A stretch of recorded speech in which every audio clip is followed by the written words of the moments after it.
मी शैलेश चंद्रकांत पवार, सहाय्यक पोलीस निरीक्षक, प्रभारी अधिकारी, तामलवाडी पोलीस ठाणे।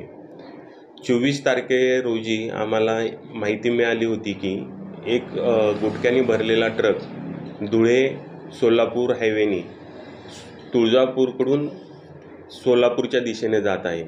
सदरची माहिती मिळताच आमचा स्टाफने सदरची गाडी आपले शाकंभरी रोडच्या समोर अडवली।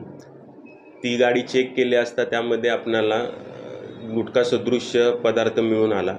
सदरचा ट्रक आम्ही पोलीस स्टेशनला आणून लावला आणि त्यानंतर अन्न व भेसळ यांना पत्र देऊन सदरची जो पदार्थ आहे तो गुटखाच आहे का हे पाहण्यासाठी त्यांना बोलवले असता तो गुटखाचा असल्याचे त्यांनी सांगितले।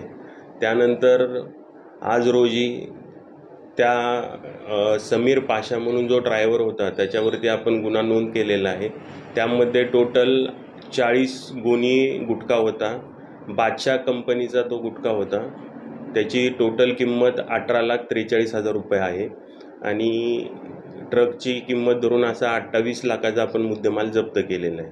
सदरचा तपास मान्य पोलीस अधीक्षक सो यांच्या मार्गदर्शनाखाली व DYSP तुळजापूर यांच्या मार्गदर्शनाखाली आम्ही स्वतः करत आहोत। धन्यवाद।